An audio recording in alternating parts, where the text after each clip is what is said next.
आप सभी को जय मसीह की।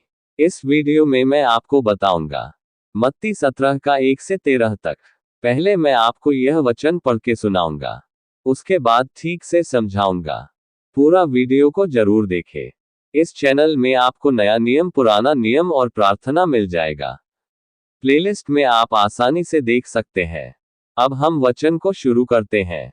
6 दिन के बाद यीशु ने पतरस और याकूब और उसके भाई यूहन्ना को साथ लिया और उन्हें एकांत में किसी ऊंचे पहाड़ पर ले गया।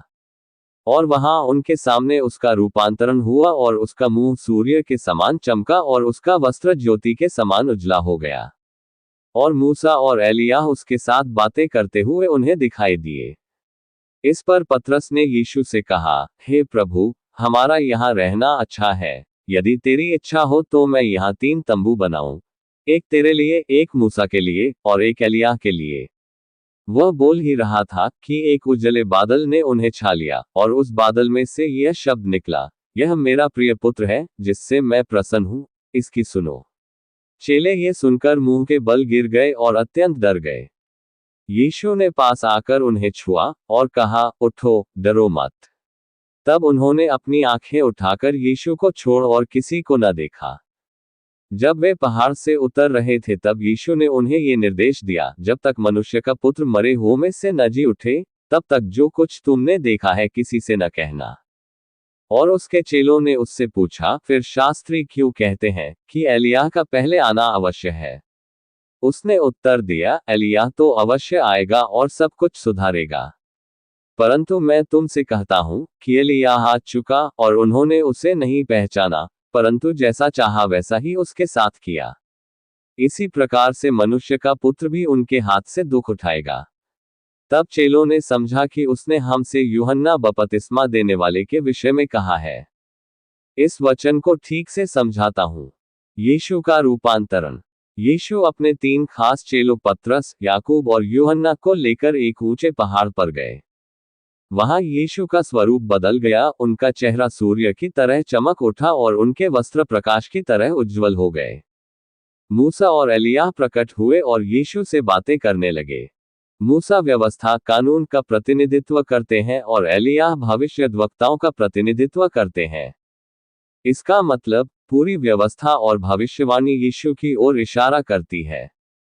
पतरस की प्रतिक्रिया। पतरस को यह अनुभव इतना अद्भुत लगा कि उसने कहा, प्रभु, हम यहाँ 3 तंबू बना लें, एक तेरे लिए, एक मूसा के लिए और एक एलिय्याह के लिए।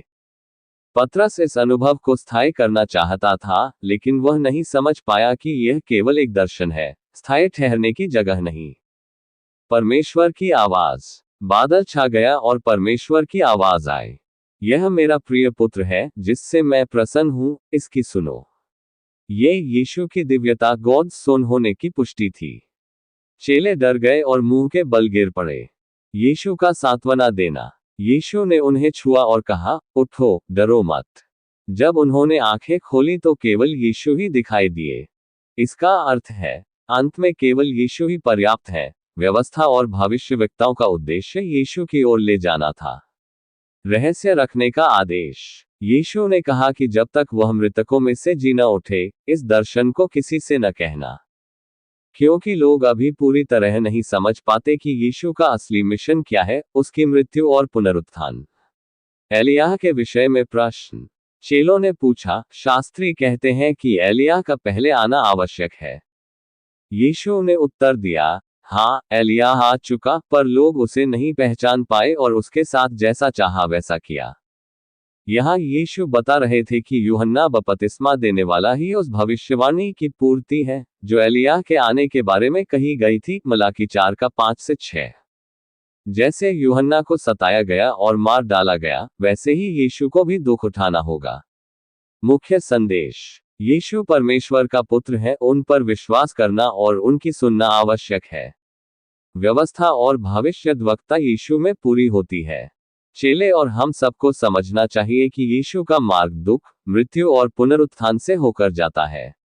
डरने की नहीं, केवल यीशु पर ध्यान देने की आवश्यकता है। इसके आगे और भी वचन को ठीक से समझने के लिए हमारे चैनल को सब्सक्राइब करें और लाइक शेयर करें। धन्यवाद।